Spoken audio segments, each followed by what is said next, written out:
اپنی زندگی کو لغویات سے دور رکھیں، بیکار کے باتوں سے، بیکار کے کاموں سے، بیکار کی مجلسوں سے، بیکار کی باتوں سے، بیکار کی دوستیوں سے، بیکار کے لوگوں سے اپنے آپ کو دور رکھیں۔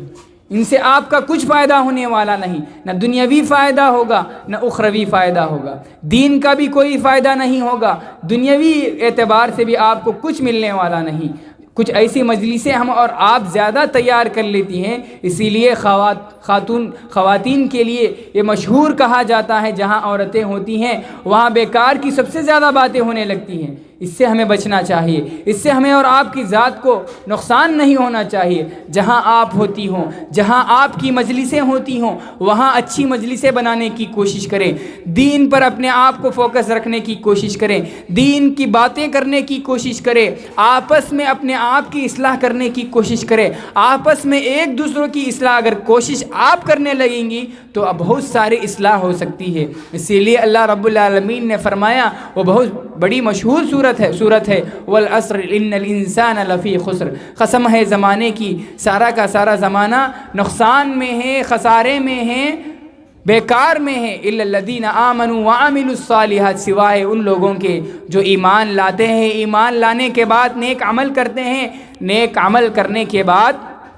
آپس میں ایک دوسروں کو حق بات کی تلقین کرتے ہیں، صبر کی وصیت کرتے ہیں، یہی لوگ خسارے سے بچ سکیں گے۔ اس کے لیے ضروری کیا ہے؟ ہم ایمان والے تو ہیں، ہم ایمان والے بننے کی کوشش کریں، اور اس کے بعد اس ایمان کی حالت میں جو تعلیمات ہم پر لائی گئی ہیں، جو ایمانی باتیں ہمیں بتائی گئی ہیں، اس پر عمل کر ان باتوں کو دوسروں کو پہنچانے کی کوشش کریں، حق بات کو لوگوں تک پہنچانے کی کوشش کریں، اور جب مصیبتیں آپ کے درمیان آ جائیں تو صبر کی تلقین کرتے رہیں۔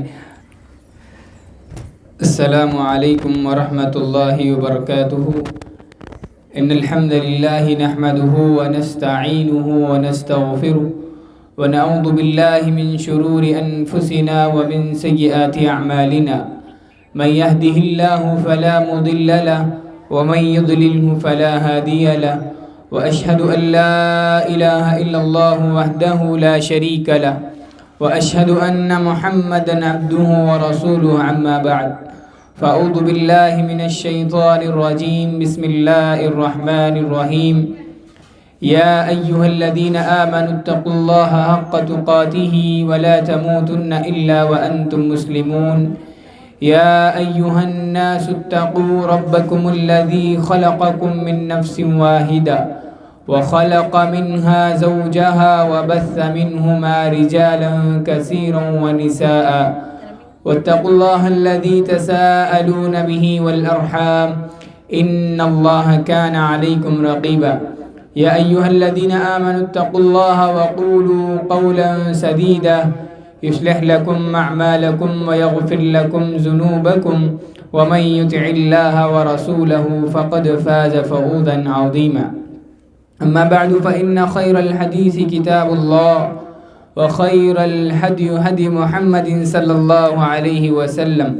وشر الأمور محدثاتها، وكل محدثة بدعة،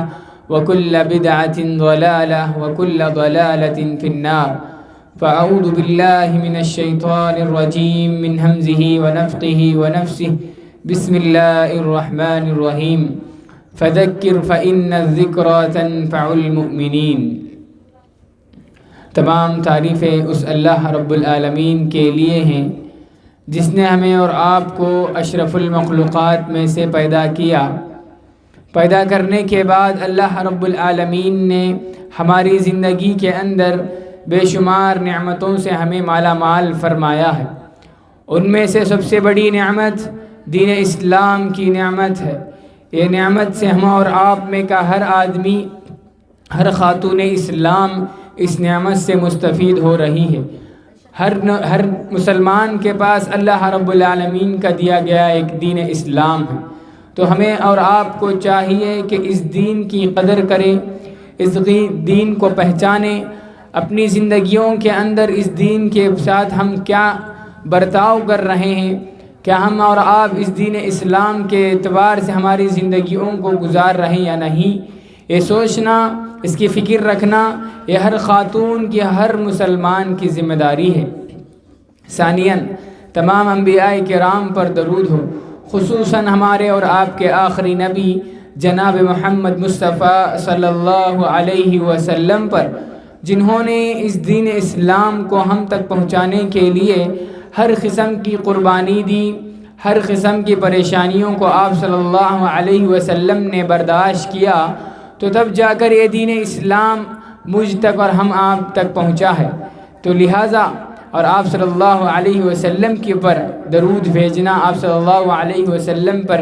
درود کے کلمات پڑھنا، یہ ہماری اور آپ کی ذمہ داری بنتی ہے۔ اس لیے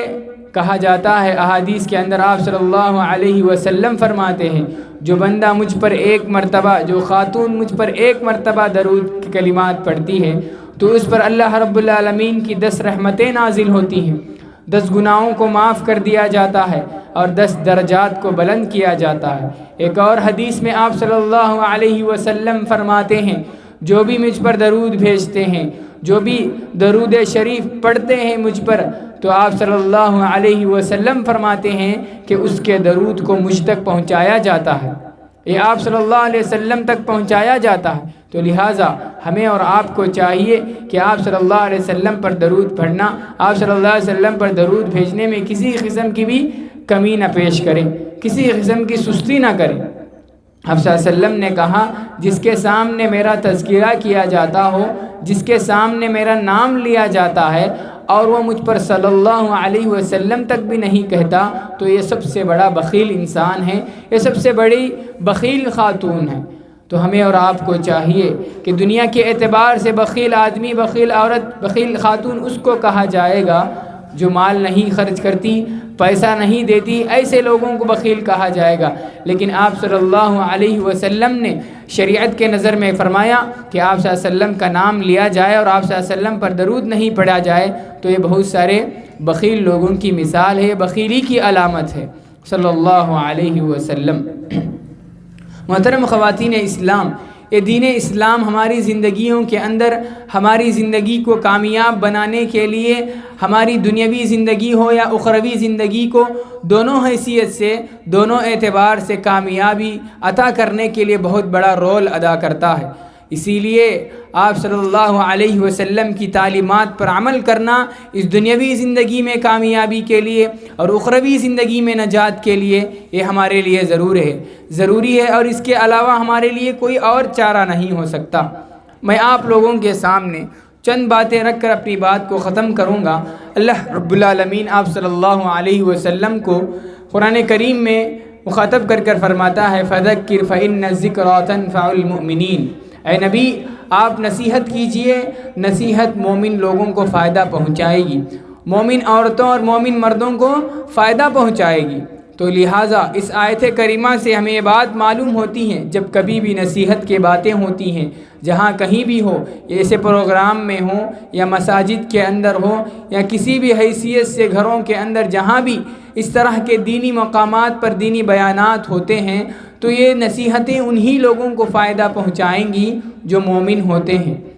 اللہ رب العالمین نے کہا، فَذَكِّرْ فَإِنَّ الذِّكْرَىٰ تَنفَعُ الْمُؤْمِنِينَ۔ نصیحت ان لوگوں کو فائدہ پہنچائیں گی جو ایمان والے ہوتے ہیں، جن کے دلوں کے اندر ایمان کی روشنی بڑھتی ہے، جن کی زندگی ایمان کی حالت پر گزرتی ہے، ایسے لوگوں کو ایسی نصیحتیں کام آئیں گی اور ان کو فائدہ بھی پہنچائیں گی۔ لہٰذا ایک طرف وہ لوگ ہوں گے جو بے ایمان ہوں گے، بے ایمان والوں کو نصیحتیں کوئی فائدہ نہیں پہنچائیں گی۔ جو ایمان کی حالت میں اپنی زندگی کو گزار رہے ہوں گے، جو ایمان کی حالت میں اپنی زندگی کو بسر کر رہے ہوں گے، اللہ رب العالمین پر پورا ایمان رکھ کر اپنی زندگی کو گزار رہے ہوں گے، ایسے لوگوں کی ہی ایسی نصیحتیں فائدہ پہنچائیں گی۔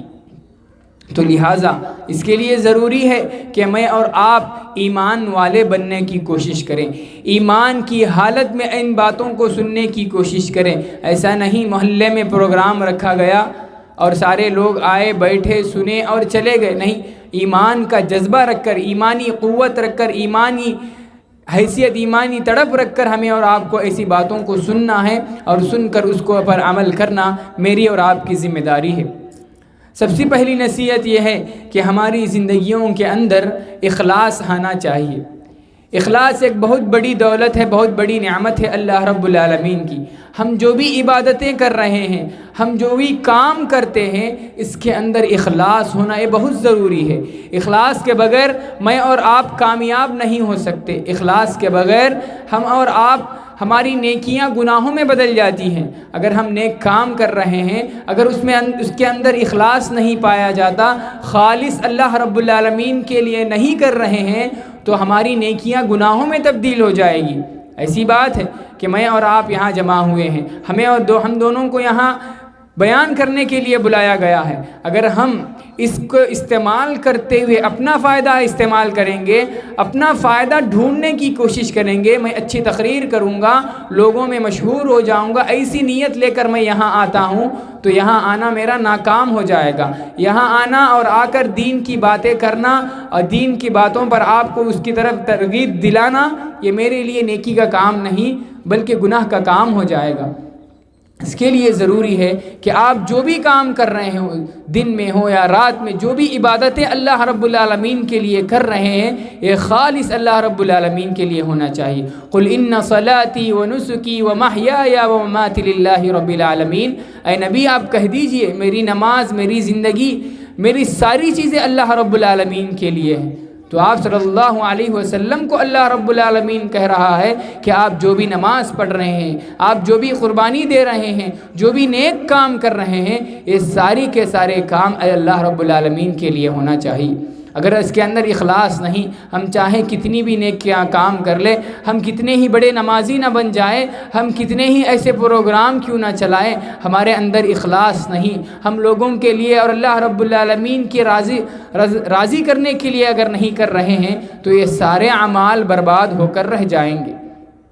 اس کے لیے ضروری ہے کہ ہمارے اندر اخلاص جیسی صفت کو لانے کی کوشش کریں۔ دنیا والے جب بھاڑ میں جائیں، ہمیں چاہیے کہ ہم جو بھی کام کر رہے ہیں یہ اللہ رب العالمین کو راضی کرنے کے لیے ہونا چاہیے۔ آپ گھر کے جو بھی کام کرتے ہوں وہ سارے کے سارے آپ اللہ رب العالمین کو راضی کرنے کے لیے کریں۔ آپ گھریلو جو بھی معاملات کرتے ہیں، رشتہ داریوں کے معاملات ہو، شادی بیاہ کے معاملات ہو، جو بھی کام کر رہے ہیں، اگر اس میں اللہ رب العالمین کی رضامندی نہیں ہے، اگر اس میں آپ لوگ اللہ رب العالمین کی رضامندی کو شامل نہیں کر رہے ہیں، تو یہاں آپ کے لیے ضروری ہے کہ آپ اس کام میں ناکام ہو جائیں گے۔ دنیا والے تو راضی ہو جائیں گے، لیکن اللہ رب العالمین، میرا اور آپ کا رب ناراض ہو جائے گا، اور وہ عمل ہمارے لیے درست نہیں ہوگا۔ اس کے لیے ضروری ہے کہ سب سے پہلی بات اخلاص کو اپنی زندگیوں میں لانے کی کوشش کریں، اور دوسری بات ریاکاری سے اپنے آپ کو حفاظت کرنے کی کوشش کریں۔ ریاکاری سے ہمیں اور آپ کو بچنا چاہیے۔ ریاکاری ایک ایسا گناہ ہے جس میں سارے لوگ ملوث ہو جاتے ہیں۔ کوئی آدمی ایسا نہیں، کوئی خاتون ایسی نہیں جو اس بیماری سے، اس گناہ کے اندر ملوث نہ ہوتی ہو۔ ریاکاری ایک بہت بڑا گناہ ہے۔ آپ صلی اللہ علیہ وسلم فرماتے ہیں صحابہ کو مخاطب کر کر، میں آپ لوگوں میں ڈرتا ہوں کہ تم شرک اصغر سے، میں آپ لوگوں سے ڈرتا ہوں۔ شرک اصغر کیا ہے؟ آپ صلی اللہ علیہ وسلم سے سوال کیا گیا تو آپ صلی اللہ علیہ وسلم نے کہا شرک اصغر ریاکاری ہے۔ لوگوں کے دکھاوے کے لیے عمل کرنا، لوگوں کو راضی کرنے کے لیے عمل کرنا، یہی ریاکاری ہے۔ اسی کو ریاکاری کہا جاتا ہے۔ اگر آپ اللہ رب العالمین کو راضی کرنے کے لیے نہیں کر رہے ہیں، دوسروں کو لیے رضامندی کے لیے کر رہے ہیں، دوسروں کے دکھاوے کے لیے عمل کر رہے ہیں، تو اسی کو ریاکاری کہا جاتا ہے۔ اور آپ صلی اللہ علیہ وسلم نے اس کو شرک اصغر سے، یعنی چھوٹا شرک سے تعبیر کیا ہے۔ تو محترم خواتین اسلام، ہمیں اور آپ کو چاہیے کہ اس بیماری سے بچنے کی کوشش کرے۔ یہ بیماری سے کوئی آدمی ملوث نہیں، کوئی خاتون بھی بچ نہیں سکتی، ہر آدمی اس کے اندر، اس کے زد میں آ جاتا ہے۔ آپ نماز پڑھ رہی ہیں، نماز پڑھتے ہیں، مسجد میں پڑھ رہی ہیں یا گھر میں پڑھ رہی ہیں، آپ کو دیکھنے والے دیکھ رہے ہیں، اور آپ کے اندر ایک شیطان آ جاتا ہے اور آ کر کہتا ہے کہ فلاں آدمی، فلاں خاتون تجھے دیکھ رہی ہے، اس نماز کو اور اچھے طریقے سے پڑھنے کی کوشش کر، اور اچھی لمبی لمبی نمازیں پڑھنے کی کوشش کر۔ یہی ریاکاری کہا جائے گا۔ شیطان ہے جو ہمیں اس میں ناکام کرنے کی کوشش کرتا ہے۔ ہم اس سے تو نجات حاصل کر سکتے ہیں شیطان کو ہرا کر۔ اگر آپ اللہ رب العالمین کے راستے میں 1 روپیہ خیرات کر رہی ہیں یا 10 روپئے خیرات کر رہی ہیں، لیکن لوگوں کو دکھانے کے لیے کر رہی ہیں، کہ فلاں خاتون مجھے دیکھ رہی ہے، اس کو دکھانے کے لیے میں اللہ رب العالمین کے راستے میں خرچ کر رہی ہوں، تو یہ آپ کا خرچ کرنے والا مال، یہ آپ کا اللہ رب العالمین کے راستے میں خرچ کیا گیا ہوئے پیسہ آپ کے لیے نیکیوں کا نجات کا ذریعہ نہیں بنے گا، آپ کے لیے گناہوں کا گناہ بن جائے گا۔ کچھ نیکیاں ایسی ہوتی ہیں جو ہم کرتے ہیں لیکن ہمارے لیے شعور نہیں ہوتا، یہ سمجھ میں نہیں آتی کہ وہ نیکی گناہوں میں تبدیل ہو کر رہ جاتی ہے۔ اس کی وجہ یہی کہ ہم ریاکاری سے اگر بچ جائیں گے تو ہم اور آپ کامیاب ہو سکتے ہیں۔ دوسری بات، ہماری زندگیوں میں ہم اور آپ کو چاہیے کہ ہم جس طرح اپنے آپ کو ظاہر لوگوں کے سامنے جتنا اچھا بننے کی کوشش کر رہے ہیں، لوگوں کے سامنے اپنے آپ کو جتنا اچھا بتانے کی کوشش کرتے ہیں، اتنا اچھا اپنے باطن کو بھی درست کرنے کی کوشش کریں، یعنی اپنے اندرونی اعمال کو بھی درست کرنے کی کوشش کریں۔ ظاہر تو سارے لوگ دیکھتے ہیں لیکن باطن کو درست کرنا یہ سب سے بڑی بات ہے، اور یہ سب سے بڑا چیلنج کی بات ہے کہ آدمی تو سارے لوگوں کے سامنے اچھا نظر آئے گا لیکن اس کے تعلق سے جانچا جائے گا، اس کے بارے میں معلومات حاصل کیے جائیں گے کہ وہ باطن میں لوگوں کے الگ الگ تھلگ رہتا ہے، تو جب اس کے معاملات کیسے ہوتے ہیں تو اس کے اندر بہت سارے لوگ کامیاب نہیں، ناکام نظر آتے ہیں۔ اس کے لیے ضروری ہے کہ ہم اور آپ جتنا ظاہر اپنے آپ کو بتانے کی کوشش کرتے ہیں، لوگوں میں جتنا پہچان اپنی بنانے کی کوشش کرتے ہیں کہ لوگ مجھے اچھی خاتون کہتے ہیں، لوگ آپ کو اچھے لوگ سمجھتے ہیں، جس طرح لوگوں میں آپ سمجھ میں آ رہے ہیں اسی طرح باطن کے اعمال کو بھی درست کرنے کی کوشش کریں۔ اللہ رب العالمین ہمارے اعمال کو نہیں بلکہ ہمارے دلوں کے تقوی کو دیکھنا چاہتا ہے کہ ہم اللہ رب العالمین سے کتنا ڈرتے ہیں، ہم اور آپ اللہ رب العالمین کے ساتھ اللہ رب العالمین کا خوف اپنے دلوں کے اندر کتنا رکھ کر اپنی زندگی کو آگے بڑھانے کی کوشش کرتے ہیں، یہ ضروری ہے۔ جب ہمارے باطن کے اعمال درست ہو جائیں گے تو ہمارا ظاہر بھی کامیاب ہو جائے گا، لوگوں میں بھی ہم ناکام نہیں ہوں گے اور اللہ رب العالمین کے پاس بھی ہم اور آپ ناکام نہیں ہو سکتے۔ اس کے لیے ضروری ہے کہ ہم اور آپ اپنے باطن کو بھی درست کرنے کی کوشش کریں اور اپنے ظاہری اعمال کو بھی درست کرنے کی کوشش کریں گے تو اللہ رب العالمین کے پاس ہم کامیاب ہو سکتے ہیں۔ تیسری نصیحت یہ ہے کہ زندگی ایک سفر ہے، اس سفر کے اندر بے شمار خواہشات ہوتی ہیں لیکن ہر خواہش کو مکمل کر لینا یہ ہماری کامیابی نہیں ہے۔ زندگی کے اندر بے شمار میری اور آپ کی خواہشات ہیں، ہر خواہش کو مکمل کرنا یہ کامیابی نہیں بلکہ ہر خواہشات پر لگام دینا اور اس پر اپنے آپ کو، ان خواہشات سے اپنے آپ کو روکے رکھنا یہ بہت بڑی کامیابی نظر آتی ہے۔ اسی لیے آپ صلی اللہ علیہ وسلم نے فرمایا یہ دنیا ایک مومن کے لیے قید خانہ ہے اور ایک کافر کے لیے جنت ہے۔ قید خانے میں کیا چیزیں ہوتی ہیں؟ قید خانے میں ایک آدمی کو بند کر کر رکھ دیا جاتا ہے، وہی اس کو کھانا پڑتا ہے جو قید خانے کا آدمی اس کو دیتا ہے، وہی اس کو پینا پڑتا ہے جو اس کو پلایا جاتا ہے، وہی اس کو پہننا پڑتا ہے جس کو وہ پہنایا جاتا ہے۔ اسی لیے ضروری ہے، یہ دنیا ہمارے لیے جنت نہیں، آرام کی جگہ نہیں، یہاں ہمیشہ رہنے کے لیے نہیں آئے ہیں، ہم کچھ وقت کے مقررہ کے لیے اللہ رب العالمین نے مجھے اور آپ کو یہاں بھیجا ہے۔ اس وقت مقررہ میں ہم اور آپ کو چاہیے کہ کچھ ایسے اعمال کریں جو اللہ رب العالمین کو راضی کر دے، جو اللہ رب العالمین کو خوش کر دے، اور اس کی خوشی کے ذریعے سے ہم اللہ رب العالمین کی بنائی ہوئی جنت میں داخل ہو جائیں گے، تو یہ ہمارے لیے بہت بڑی کامیابی ہے۔ لوگ سمجھتے ہیں کہ اس دنیا میں کامیاب ہونے کے لیے ہمارے بڑے بڑے بلڈنگیں ہوں، ہماری بڑی گاڑیاں ہوں، ہمارا نام ہو، لوگ دیکھ کر ہمیں سلام کریں، لوگ دیکھ کر ہمیں اٹھ کھڑے ہو جائیں، لوگ ہمارے پیچھے چل کر آئیں، یہ اس کو کامیابی سمجھتے ہیں۔ لیکن اللہ رب العالمین حقیقی معنی میں کامیابی فرماتا ہے فَمَنْ زُحْزِحَ عَنِ النَّارِ وَأُدْخِلَ الْجَنَّةَ فَقَدْ فَازَ، جو جہنم کی آگ سے بچا لیا جائے، جو اللہ رب العالمین نے جو جہنم کافروں کے لیے، نافرمانیوں کے لیے بنائی ہیں، اس جہنم سے بچا لیا جائے اور اللہ رب العالمین کی جنت میں داخل کر لیا جائے، یہی کامیابی ہے۔ اگر یہ کامیابی کے پیچھے ہم اور آپ آگے نہیں بڑھتے ہیں، دنیا کی ہر خواہش کو مکمل کرنے کی کوشش کرتے ہیں، تو اللہ رب العالمین کی جو بنائی ہوئی جنتیں اپنے مومنوں کے لیے، اپنے بندوں کے لیے جو اللہ رب العالمین نے ایسی شاندار جنتیں بنائی ہیں، اس میں داخل ہونا ہمارے لیے اور آپ کے لیے مشکل ہو جائے گا۔ اس کے لیے ضروری ہے کہ ہم اس دنیا میں زندگی بسر کرتے ہوئے، مومن ایسا ہوتا ہے کہ اپنی خواہشات پر لگام دیتا ہے۔ دنیاوی جو بھی خواہش ہے اس کو اللہ رب العالمین کے راستے میں اگر وہ آڑے آتی ہیں، رکاوٹ بنتی ہیں، تو ان خواہشات کو پیچھے رکھ دیتا ہے اور اپنے دین پر اپنی نظر رکھ کر اپنی زندگی کو آگے بڑھانے کی کوشش کرتا ہے۔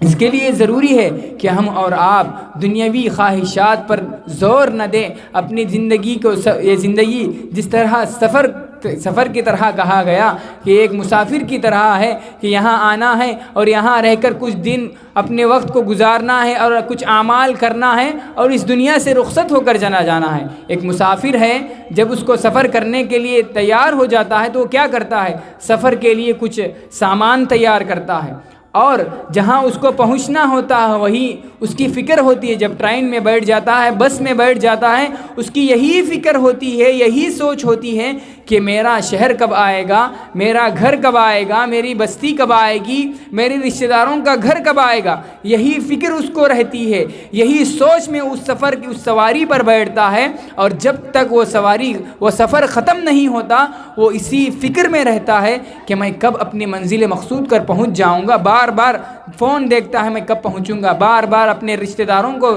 فون کر سوال کرنے لگتا ہے میں فلاں وقت پر پہنچ جاؤں گا، آپ وہاں آ کر مجھے ریسیو کر لینا۔ یہ ساری ایک مسافر کی طرح ہے ایک زندگی۔ اس کے لیے ضروری ہے کہ ہم بھی ایک مسافر ہیں اس دنیا میں، کچھ زیادہ سفر تیار کرنا ہے، کچھ اللہ رب العالمین کو راضی کرنے کے اعمال کرنا ہے۔ ہم نے آج تک ایسی بیکار کی زندگی، بہت زندگی گزار لی ہے، لیکن اس بیکار کی زندگی کو ختم کر ایک ایسی زندگی جینے کی کوشش کریں جو آپ کو دنیاوی حیثیت سے اور اخروی حیثیت سے فائدہ مند ہو جائے۔ اور اس کے بعد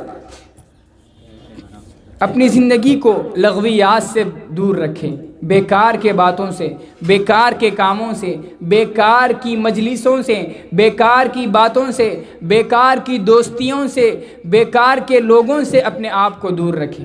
ان سے آپ کا کچھ فائدہ ہونے والا نہیں، نہ دنیاوی فائدہ ہوگا نہ اخروی فائدہ ہوگا، دین کا بھی کوئی فائدہ نہیں ہوگا، دنیاوی اعتبار سے بھی آپ کو کچھ ملنے والا نہیں۔ کچھ ایسی مجلسیں ہم اور آپ زیادہ تیار کر لیتی ہیں، اسی لیے خواتین کے لیے یہ مشہور کہا جاتا ہے جہاں عورتیں ہوتی ہیں وہاں بیکار کی سب سے زیادہ باتیں ہونے لگتی ہیں۔ اس سے ہمیں بچنا چاہیے، اس سے ہمیں اور آپ کی ذات کو نقصان نہیں ہونا چاہیے۔ جہاں آپ ہوتی ہوں، جہاں آپ کی مجلسیں ہوتی ہوں، وہاں اچھی مجلسیں بنانے کی کوشش کریں، دین پر اپنے آپ کو فوکس رکھنے کی کوشش کریں، دین کی باتیں کرنے کی کوشش کریں، آپس میں اپنے آپ کی اصلاح کرنے کی کوشش کریں، آپس میں ایک دوسروں کی اصلاح اگر کوشش آپ کرنے لگیں گی تو اب بہت ساری اصلاح ہو سکتی ہے۔ اسی لیے اللہ رب العالمین نے فرمایا، وہ بہت بڑی مشہور صورت ہے والعصر ان الانسان لفی خسر، قسم ہے زمانے کی، سارا کا سارا زمانہ نقصان میں ہے، خسارے میں ہے، بیکار میں ہے، الا الذین آمنوا وعملوا الصالحات، سوائے ان لوگوں کے جو ایمان لاتے ہیں، ایمان لانے کے بعد نیک عمل کرتے ہیں، نیک عمل کرنے کے بعد آپس میں ایک دوسروں کو حق بات کی تلقین کرتے ہیں، صبر کی وصیت کرتے ہیں، یہی لوگ خسارے سے بچ سکیں گے۔ اس کے لیے ضروری کیا ہے؟ ہم ایمان والے تو ہیں، ہم ایمان والے بننے کی کوشش کریں، اور اس کے بعد اس ایمان کی حالت میں جو تعلیمات ہم پر لائی گئی ہیں، جو ایمانی باتیں ہمیں بتائی گئی ہیں، اس پر عمل کر ان باتوں کو دوسروں کو پہنچانے کی کوشش کریں، حق بات کو لوگوں تک پہنچانے کی کوشش کریں، اور جب مصیبتیں آپ کے درمیان آ جائیں تو صبر کی تلقین کرتے رہیں۔ جب انہیں مصیبت آنے لگے انہیں ثابت قدمی کی تلقین کرتے رہیں، کہ انہیں کہا جائے کہ آپ پریشان ہونے کی ضرورت نہیں، اللہ رب العالمین کی طرف لوٹ کر آؤ، اللہ رب العالمین آپ کو اس پریشانی سے دور کرے گا۔ بیکار کی باتیں کر کر اگر ہم اپنی زندگی کو ضائع کر دیں گے، آپ صلی اللہ علیہ وسلم نے فرمایا حدیث میں، من حسن اسلام المرء ترک ما لا یعنیہ، اس خاتون کی اسلام کے اچھے ہونے کی سب سے بڑی دلیل یہ ہے کہ وہ بیکار کی باتوں کو چھوڑ دے۔ آپ صلی اللہ علیہ وسلم کی حدیث ہے، کسی بھی آدمی کے لیے، کسی بھی خاتون کے لیے، اچھی خاتون بننے کے لیے، اچھا آدمی بننے کے لیے ضروری ہے کہ وہ بیکار کی باتوں کو چھوڑ دے، تو تب وہ اپنے اعتبار سے کامیاب ہو سکتی ہے۔ اس کے لیے ضروری ہے کہ ہم اور آپ بیکار کی باتوں سے اپنے آپ کو دور رکھیں۔ اس کے بعد 5ویں نصیحت یہ ہے کہ اپنے وجود کو دوسروں کے لیے فائدہ بنائیں۔ آپ کی ایک وجود ہے، آپ کے ذات سے دوسروں کو فائدہ پہنچنا چاہیے۔ آپ کا جو وجود ہے، اللہ رب العالمین نے جو آپ کو اس دنیا میں بھیجا ہے، اس کے ذریعے سے کسی نہ کسی کو فائدہ پہنچنا چاہیے۔ ایسا نہیں کہ آپ اس دنیا میں بھیجے گئے اور بھیجنے کے بعد آپ کی وجہ سے دوسروں کو فائدہ نہیں پہنچ رہا ہے، آپ کی وجہ سے کسی آدمی کو فائدہ نہیں پہنچ رہا ہے، آپ کی وجہ سے آپ کے پڑوسی کو فائدہ نہیں ہو رہا ہے، آپ کی وجہ سے آپ کا پڑوسی پریشان ہے، آپ کی پڑوسی لوگ پریشان ہیں، تو یہ آپ کے لیے فائدہ مند نہیں ہے۔ آپ صلی اللہ علیہ وسلم نے فرمایا کہ آدمی کی کامیابی یہ ہے کہ اس کے ذریعے سے لوگ فائدہ حاصل کریں، لوگ اس کے ذریعے سے فائدہ حاصل کرتے رہے، اپنی ذات سے لوگوں کو فائدہ پہنچانے کی کوشش کرے۔ اگر آدمی اپنی ذات سے فائدہ نہیں پہنچائے گا تو وہ اللہ رب العالمین کے پاس اچھا بندہ نہیں، اچھی خاتون نہیں کہلائے گی۔ اس کے لیے ضروری ہے کہ اپنی ذات سے لوگوں کو فائدہ پہنچانے کی کوشش کریں۔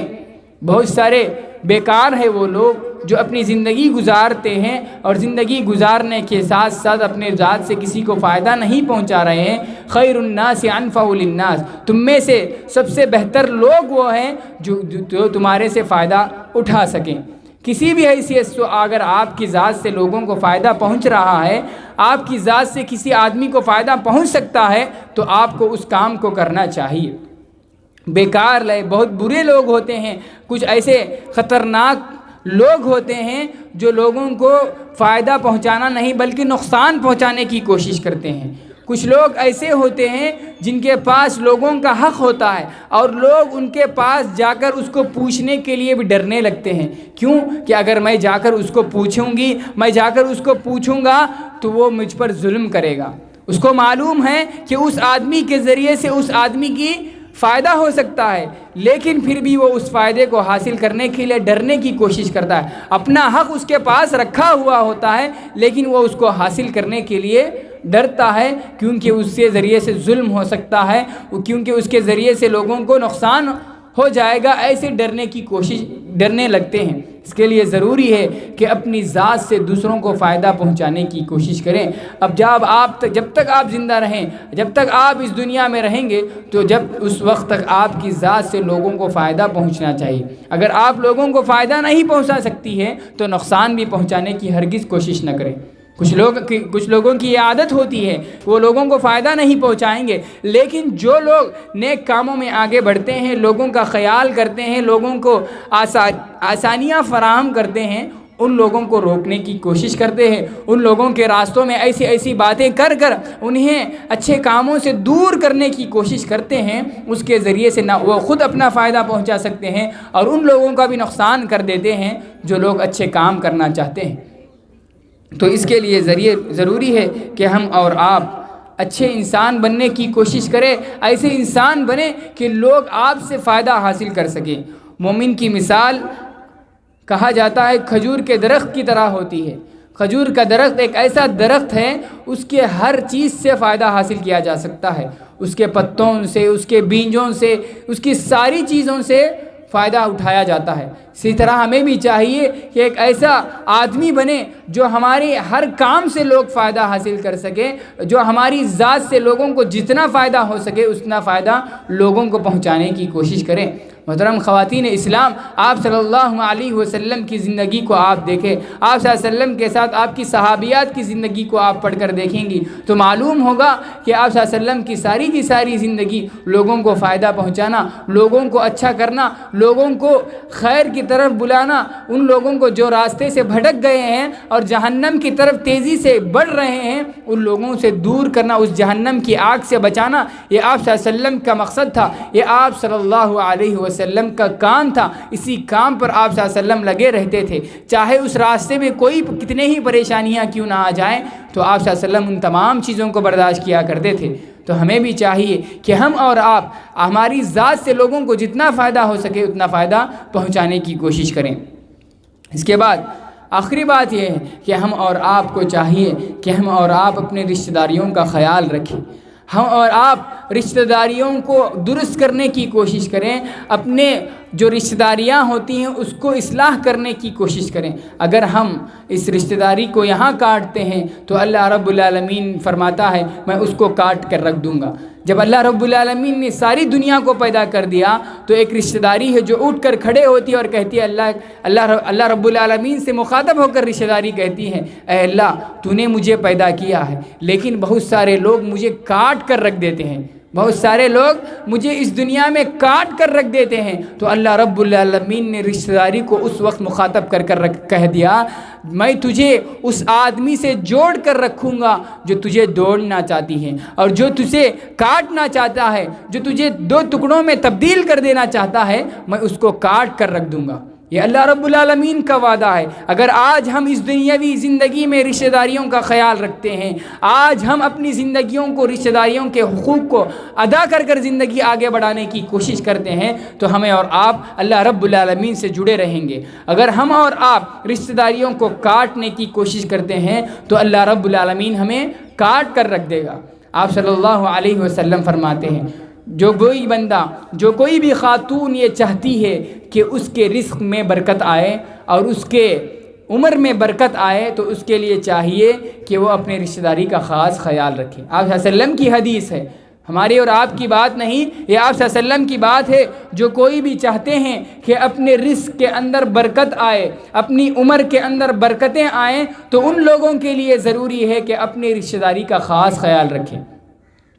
اگر اسی طرح اور ایک حدیث ہے آپ صلی اللہ علیہ وسلم کی من کان یؤمن باللہ والیوم الآخر فلیصل رحم، جو کوئی بھی بندہ، جو کوئی بھی خاتون اللہ پر اور آخرت کے دن پر ایمان رکھتی ہے تو اس کو چاہیے کہ رشتہ داریوں کے ساتھ صلہ رحمی کرے۔ یہ ایمان کا رشتہ ہے۔ آپ اللہ رب العالمین نے اور آپ صلی اللہ علیہ وسلم نے رشتہ داری کو ایمان کے ساتھ جوڑ کر رکھ دیا ہے۔ جو رشتہ داریوں کو توڑتے نہیں، جوڑنے کی کوشش کرتے ہیں اور اس کے حساب سے اپنی زندگی کو آگے بڑھاتے ہیں تو یہ ایمان کی دلیل ہے۔ اگر جو وہی ایمان کی دلیل ہے کہ وہ رشتہ داریوں کو جوڑیں، اگر وہی رشتہ داریوں کو جو لوگ توڑتے ہیں یہ ایمان کی کمزوری ہے۔ یہ وہی لوگ کریں گے جن کے اندر ایمان کی کمزوری پائی جاتی ہے، جن کے دلوں کے اندر، جن کے گھروں میں ایمان کی کمزوری پائی جاتی ہے، ایسے لوگ ہی ہوتے ہیں جو رشتہ داریوں کو جوڑنا نہیں بلکہ توڑنا چاہتے ہیں۔ تو ہمیں اور آپ کو چاہیے ہمارے گھروں کے اندر اگر برکتیں ہم چاہتے ہیں، ہمارے عمر کے اندر عمر درازی، اچھی لمبی عمر اگر ہم چاہتے ہیں تو اس کے لیے ضروری ہے کہ ہم اور آپ اپنے رشتہ داریوں کا خاص خیال رکھنے کی کوشش کریں اور اپنے رشتہ داریوں کو آگے بڑھانے کی کوشش کریں۔ محترم خواتین اسلام، اگر ہم اپنے رشتہ داریوں کو درست کرنے لگیں گے تو ہمارے اندر جو نفرتیں ہیں وہ دور ہو جائیں گی، محبتیں وہاں جنم لینے لگیں گی اور آپس میں ہم ایک دوسرے کے حقوق کو بھی پہچانیں گے اور آسانی سے ہم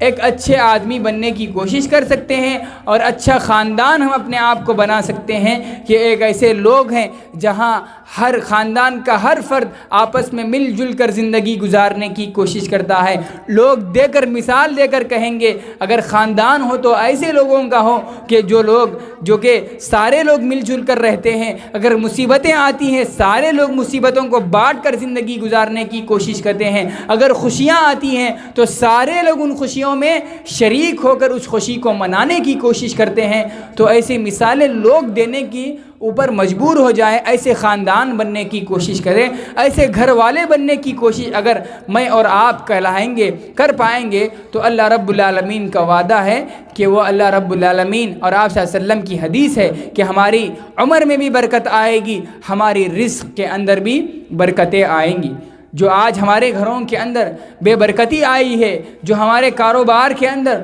جو بے برکتیاں آ جاتی ہیں، ہم یہ شکایتیں کرتے ہیں کہ ہمارے گھروں کے اندر برکت نہیں ہوتا، ہمارے گھر والے جو کما کر لے کر آتے ہیں اس کے اندر برکتیں نہیں پائی جاتی۔ اس کے پیچھے آپ اس کا جائزہ تو بھی لے کر دیکھنا چاہیے کہ آج ہمارے سے، ہم سے، مجھ سے کون سا رشتہ دار ناراض ہے۔ اس کے اوپر غور کرنا ہے، اس کے اوپر فکر کرنا، یہ آپ کی ذمہ داری ہے۔ اگر آپ سے آپ کا رشتہ دار آپ کی ملاقات سے ناراض ہوتا ہے تو آپ کو چاہیے کہ بار بار اس کو ملنے کی کوشش کریں۔ ایک صحابی رسول آپ صلی اللہ علیہ وسلم آ کر کہتے ہیں کہ اللہ کے رسول صلی اللہ علیہ وسلم کہ میرا ایک رشتہ دار ہے، میں اس سے بار بار ملاقات کرنے کی کوشش کرتا ہوں، میں بار بار رشتہ داری کو نبھانے کی کوشش کرتا ہوں، وہ بار بار رشتہ داری کو توڑنے کی کوشش کرتا ہے۔ تو آپ صلی اللہ علیہ وسلم نے فرمایا یہ تمہارے لیے بہت ہی اچھا عمل ہے جو تم کر رہے ہو، تمہیں چاہیے کہ تم اپنے کام پر جاری رہو، چاہے وہ کتنی ہی ناراض نہ کر دے، چاہے وہ اس کو کتنا ہی ناراض نہ کر دے،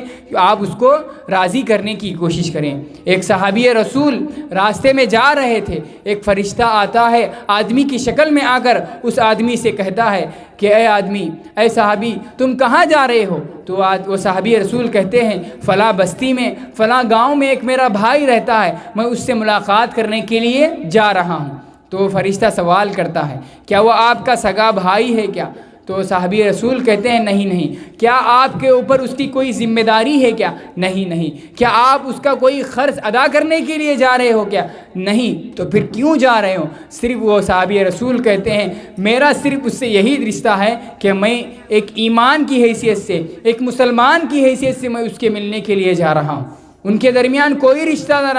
داری نہیں، نہ وہ ماموں کے بیٹے ہیں، نہ خالہ زاد بھائی، ایسا کوئی رشتہ نہیں ہے۔ صرف وہ اس لیے جا رہے ہیں کہ ان کا ایک مسلمان بھائی وہاں رہتا ہے، ان سے ملاقات کی کئی دن گزر گئے ہیں، اس کو نبھانے کے لیے، اس کی ملاقات کرنے کے لیے جا رہے تھے۔ تو محترم حضرات، محترم خواتین اسلام، اس حدیث کو رکھ کر ہم اور آپ اپنے آپ کا جائزہ لیں، کتنے ایسے رشتہ دار ہیں جن سے آج ہم اپنی رشتہ داریوں کو توڑے بیٹھے ہیں، کتنے دن گزر گئے، کتنے مہینے گزر گئے، کتنے سال گزر گئے ہیں کہ ہم ان سے بات چیت نہیں کیے ہیں، کبھی ہمیں انہیں اپنے گھر کو نہیں بلائے ہیں، کبھی ہم ان کے گھروں کو بھی نہیں گئے ہیں۔ ایسے بہت سارے رشتہ دار ہوتے ہیں ہمارے اور آپ کے گھروں کے اندر، ان کو دور کر کر، ان نفرتوں کو دور کر کے، ان دشمنیوں کو ختم کرنے کی کوشش کریں اور اپنی دوستیوں کو آگے بڑھانے کی کوشش کریں۔ چاہے آپ کا سامنے والا بھائی، چاہے آپ کی سامنے والی بہن ہی کیوں نہ ہو، اگر آپ کو ناراض کر رہی ہے تو آپ کو چاہیے کہ آپ اس کو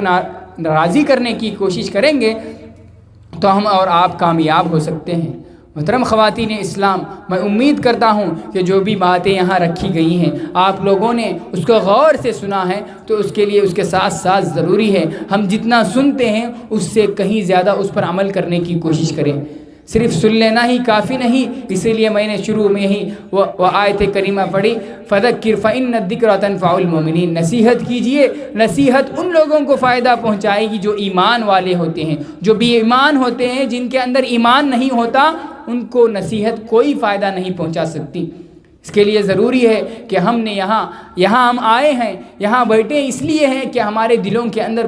کچھ نہ کچھ ایمان باقی ہے، کچھ نہ کچھ ایمانی رشتہ ہے، اسی لیے ہم آئے ہیں یہاں۔ بہت سارے لوگ اس محلے میں ہوتے ہیں، جب پہلی مرتبہ یہاں اجتماع ہوا تھا لوگوں کے لیے بیٹھنے کا لیے جگہ مشکل ہو گئی تھی، لیکن آج اس میں کچھ کمی نظر آئی، لوگ زیادہ